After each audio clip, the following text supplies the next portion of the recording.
Hello, welcome to Iggy's Toy Parade and Soldier Review. This is your host, Iggy. Yay! Thank you for that. Here's my co host, Kitty. This is one of the neighborhood strays that I feed. And today we're going to do something a little different. So let's just get started. This is my front door. And I need to warn you in advance that I won't be showing you any toys in this video. It's going to be basically about where I live.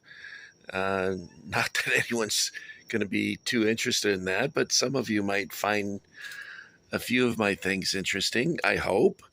Um, but I've been asked a number of times to make more videos, but I really won't have anything to show you until Christmas time. At any rate, I thought, well, maybe I can film my room, and hopefully some of you will find some things in here of interest. Okay, so first let's sweep around and take a look at what's going on here. Let's see, we'll start up here in the corner. This is actually made of plastic, believe it or not. I was really shocked.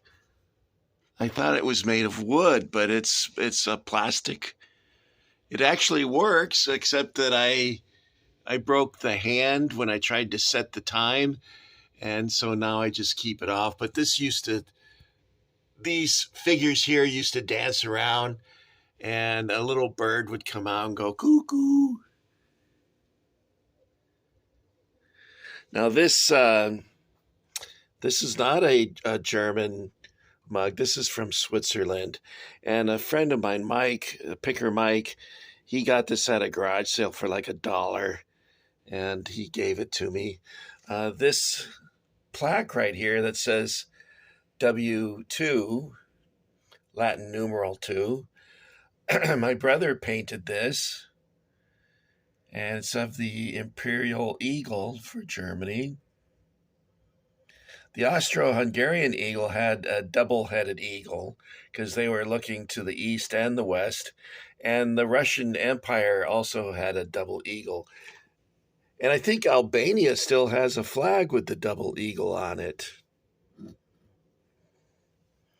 There's probably some others out there that I'm just not mentioning right now. Okay, and up here we have the Grand Iron Cross, and this dates back to 1871. You can see it's got the Prussian colors, black and white, and this would have been awarded to someone who distinguished themselves in the Franco-Prussian War. And this poster up here, let me see if I turn off the light, if that improves it. And not a bit. I guess it's reflecting the light from the... Should I turn that off too? Let me see. I haven't done this before, as you can tell. Let's see if that helps. No, not too much, but how about if I turn this one off? And it's still not... Oh my gosh. Wonder where that... Oh, is it this light back here? Yeah, I'm afraid that if I turn off all the lights, you won't be able to see anything. It's getting darker, guys. All right, now you can't really see it. But that's the King of Prussia, Wilhelm I. This is, I believe this is his son, Friedrich, and this is Prince Bismarck, and that's von Moltke. And then this is probably Friedrich's son, or not son, but brother. And I'm guessing, I'm not sure who that is, maybe another general. This is probably Wilhelm's brother, but I'm not, don't take my word on any of that because I'm not sure. I'm just looking at this and guessing. I'm not too familiar with the royal family of Germany, or of Prussia rather. So let's get these lights back on because it's not helping much. It's just one of the hazards of filming that, you put a light on and it reflects off the glass. And that's unfortunate, but I think it's just one of those things you have to put up with. If you go to the side like this, it's not as serious. Okay?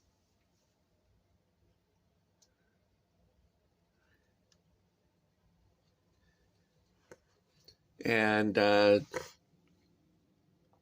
have this lion here. It's actually, the lion is lion, and I'm not lion. I keep like photographs and stuff in here. But I used to be really into the British Empire. And I can't see what I'm doing. And that's why I bought the sleeping lion like that. And these are French in design. You see the fleur-de-lis. And they're somewhat Gothic looking. But I thought they looked pretty cool, so I picked these up. And they weren't very expensive. This is a candle snuffer for the candles that are inside here. Now, this pattern 1870 helmet is, of course, the Prussian design, and it has the Prussian eagle on it. You see the scepter and the globe with the cross on the top of it. And I got this from somebody in India. I think it was like $90 with the shipping, or $80. No, I think it was $90 with shipping. And they shipped it to me really quick. I was really surprised. But it's made of leather. And then, of course, these brass pieces. Now, this used to be really shiny like this. But because of oxidation, it's turning color here, which I think is cool. I like it better with that on, like that. Okay, along here, I have some pewter plates. And these are plates that I bought on eBay. And I got them for fairly cheap. They weren't too expensive. I'm not sure what city that's from, though. I would have to look that up. Here's another one over here. And then this crown I got at Hobby Lobby. And then we have some beer mugs. I remember my landlord said, "Why do you call this a Bierstein? Do you know what that means?" And I said, "Yeah, it's a mug." He said, "The Stein is stone. This is not a stone." And then he told me what they call it. I was like, "Oh, I've never heard of that, but okay." I think only a couple of these I had when I was in Germany. And I believe it's this one that I bought there and this one over here. And the rest I got on eBay. Now, this flag represents the First Reich. You've heard of the Third Reich. Well, this is the first one. And it was used during the days of the Holy Roman Empire. And I think they stopped using it in 1804 or something like that. Napoleon abolished the Holy Roman Empire. It was pretty much just a loose conglomeration of German states and Austria, including Austria. There you go. So this eagle, of course, is the Austrians adopted this for their emblem. Some people call it the scrawny chicken. And once I heard that, I go, yeah, it kind of does look like a scrawny chicken when you think about it. Okay, over here is a poster from World War One, and this poster was used to encourage people to buy not savings bonds, but war bonds. And it says, "Hilft uns siegen," help us win. Zeichnet Kriegsanleihe. Anleihe? I don't speak German, obviously. Anyway, he looks weary and fatigued. However, he looks determined. And for an artist to capture that with his paintbrush is pretty impressive. This is the artist's name over here. I can't make it out what it is, but there it is if you are curious to look it up. This stormtrooper was modeled by my brother, but you can't see it because it keeps... here, let's do this. There, that's not too bad, is it? My brother made this. He said the only thing he didn't like about it is that he made the rifle too long. You see it's down here, way down here, and then way up there. So a little bit too long. He's got a shovel on his back. And he did a great job with this, I thought. Let me show you the back of it since we're here. Let me see if I can spin this. I apologize for all the dust. I'm not a good housekeeper at all. Here we go. And you can see I had to glue the rifle back together again because when it was shipped to me, it broke in half. But you can see it's a little bit too long. And then he's got the stormtroopers carried instead of an e-tool, they had a regular shovel that they carried with them because you can dig a lot faster with a regular shovel as opposed to an e-tool. And this figure broke at the ankles. I don't know if you can see that. And he also had his hand break off that was holding a hand grenade. And my brother made a replacement, but he doesn't have a grenade any longer. He is wearing grenade sacks, though, that you can see there. And those were canvas bags that they slung around their neck like that, so they could carry more than just a couple... excuse me, I hiccuped. More than just a couple grenades. This helmet here is a M16 Stahlhelm, and this is an original that I repainted and I put a new liner in it. And of course, when you find these, they're always missing the pins. This pin right here they're always missing, and the liner is taken out. The reason they got rid of the liners is they were infested with vermin, and so they would take that out. A lot of these helmets were melted down. I saw a picture of a big mountain of these helmets, and there's a guy with a pickaxe punching holes in them so that they were no longer serviceable, and then they, I guess, melted them down or whatever they do. This is a German World War I gas mask. However, this is a reproduction. I can't remember who I bought that from. I used to have a complete World War I German unit. Well, I still do. It's just that it doesn't fit me anymore because I got a wee bit bigger. And that's putting it mildly. It's a size 42 coat, and I probably wear a 50 now. Okay, now this radio that you see here is from JCPenney, and it's made with... it has radio tubes. If I turn this on, it's going to make a big, loud popping sound. Let me see if I can do that for you. That's enough of that.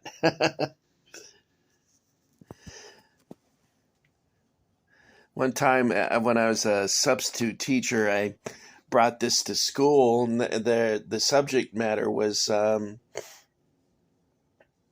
1930s. So I brought a rug with a large rug and I put it down in the classroom. I had all the kids move their desks out of the way, put down the rug, and I put this radio in and I played music from the 30s and Abbott and Costello and some of the kids, I'm surprised to say, actually got into it. Most of them just fell asleep. So sometimes you can outsmart yourself when you're trying to be creative.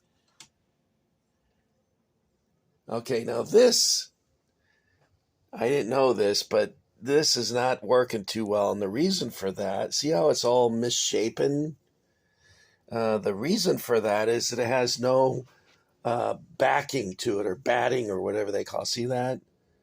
And I just go, gee, well, no wonder I got it for so cheap. This is a sideboard, and they would use those in dining rooms years ago to put like a punch bowl and serving trays and whatnot. And I'm thinking it's from the 1930s. I got it at an antique store. I refinished it because it was in horrible shape. And it came out okay, except that it's got some loose joints, probably because I have too much weight. Oh, by the way, why is this flag here, Iggy?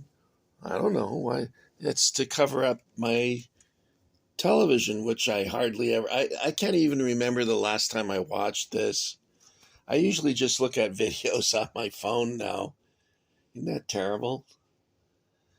Okay, so let's... and don't worry, I will show you the whole room instead of like these close-ups because it's hard to tell what you're looking at now. Those are fake antlers that I got at Hobby Lobby. And I got that because if you recall, the German baronial hall was always had their hunting trophies. Now, Iggy's not a hunter.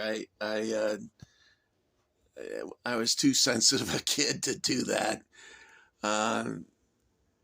This also has a hunting theme. Oh, that's interesting. I didn't realize I had so much hunting stuff. That has a hunting theme as well. Okay, now we proceed over here. There used to be a company called Bombay, and they sold furniture that was made overseas in India and China and whatnot. And I bought this this sort of hallway console for like $80. And I keep some of my collection books in here.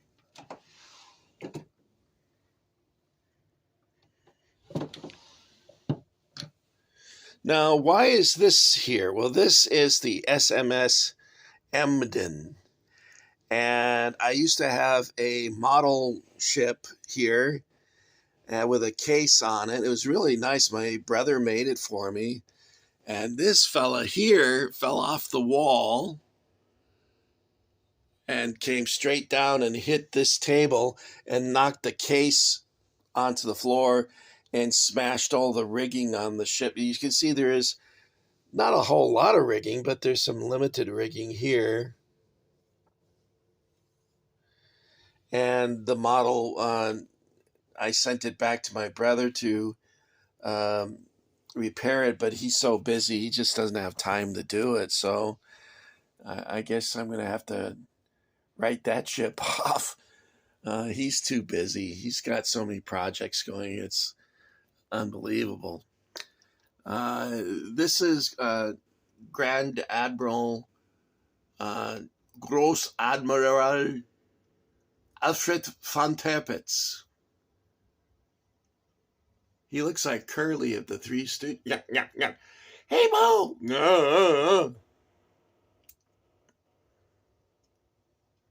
There he is there. Now, when I was back in my British days, I used to have a photograph of Winston Churchill in this frame that was taken when he was in the Sudan, I think, or India, one of those, to Malacan Field Force or the River Campaign. I'll probably go back to the British now that I know that I'm 66% English. I didn't know that before. I always thought I was French and German. I got this lamp at Kmart, which doesn't exist anymore. You still can buy these little flags on eBay. You can get different sizes. Up here is the SMS Königsberg. Not sure of the pronunciation of that. And up here is a postcard of the SMS Bremen. And that's an actual postcard from 1904. And there was quite a number of Germans living in America at the turn of the last century. And so they used things like that for advertising. Of course, that would change in America, I guess, in 1917. This jar I got because years ago people always had like an Oriental porcelain or something in part of their decor. And here we have a cap. I bought this foam bust at, where was it, Hobby Lobby, and I painted it. I didn't realize how pink his lips are there. I think I better change that. I didn't notice it's so dark in here. I bought this cap, and this is the cap that the East German Navy used, and also I think United Germany still uses this cap. I changed the cockade to a Imperial German one, and my brother painted this hatband to say, he did all this lettering by hand, SMS Bremen. I talked to a woman who was from Bremen, and she was shocked that I told her about this, and she was kind of shocked, like, why? And that's a good question, why? This, I was surprised when I found this, because apparently I had this in this frame and then covered it up with a different poster. And years later, I took the thing out of the frame and noticed that there was something under it, and this is what was under it. It says SMS, I can't read it, Kaiser, SMS Kaiser. I can't see what the rest of it says. My vision is really not that great. So that's kind of cool.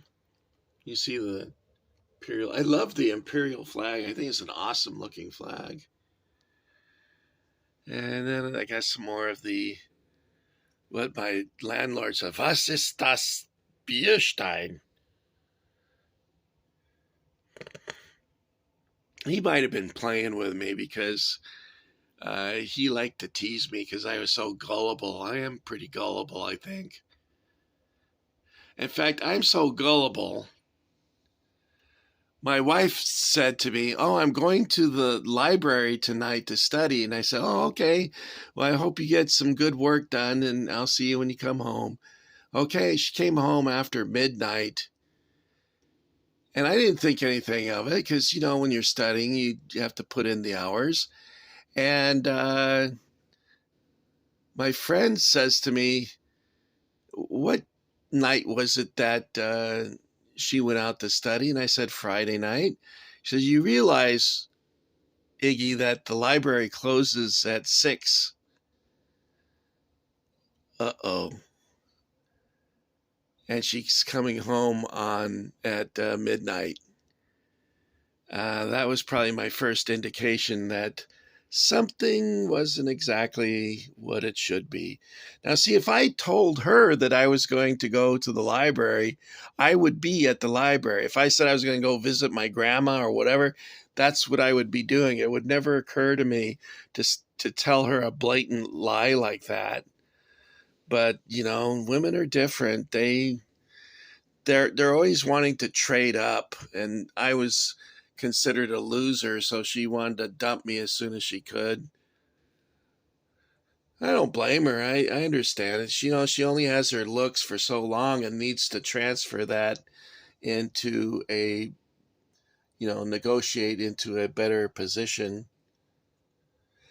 Now, the only most of the all these books I've read all of these and all of these and all of these. I've read them all the way down. There's more books under here. And I've read from here to the end. This is all the World War II books. I've read all of those. Now, oddly enough, I only read one of these Civil War books. I don't know why. I guess because I was reenacting, I just kind of burned out on it, I suppose. And this is a farm chair.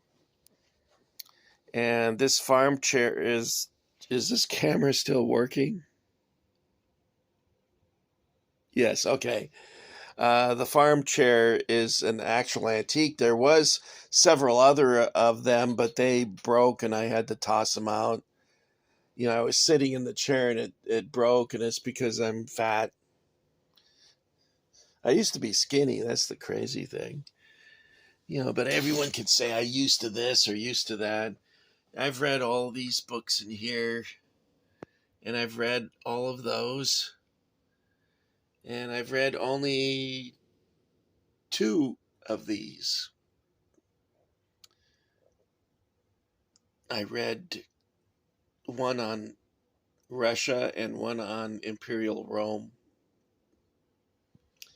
And of course, more books. I've read all of those. And I wish I could brag more about this, but I haven't read a book this year. It's just my vision is so bad that I fall asleep. I'll show you the chair I sit in when I try and read, and I'm constantly waking up with drool all over my chin because I was sleeping, probably snoring. This magazine holder over here, that belonged to my grandmother, and I think she bought that like in the 1920s or something like that, possibly 1930s. Okay, let's go. All right, I showed you all this stuff. Okay, now behind these drapes, there's no window. In fact, I don't know if you've noticed this yet, but there's no windows in my place at all, not one. Well, that's not true. I think I exaggerate sometimes. There's one window, and it's right here beneath this. And the reason I covered it up is one night I woke up and saw someone looking at me, and that kind of creeped me out. So, looks like it's got stains on it, or is that just a shadow? Okay.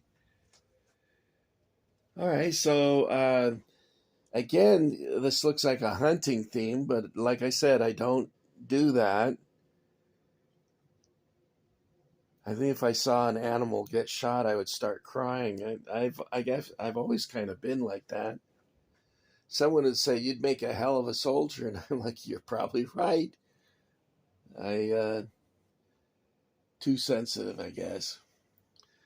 Here's the Kaiser Wilhelm II. And what's crazy about it, he's wearing the highest decoration you can be awarded. And I'm like, what military act did he do to deserve wearing that? But he loved to wear medals. He used to have tons of them. And in fact, I read his biography, and he was mentioning how proud he was that his grandfather gave him a medal. And he goes on for like a whole page about how proud he was of that medal. And of course, he loved uniforms. Interestingly enough, at the start of World War I, there was only one monarch who actually pleaded with other nations to not have this war, to stop mobilization and stop and go to the peace table, and that was Kaiser Wilhelm. He wrote a series of letters to his cousin in Russia saying, please, please, let's not do this. It will destroy us all. And of course, it did.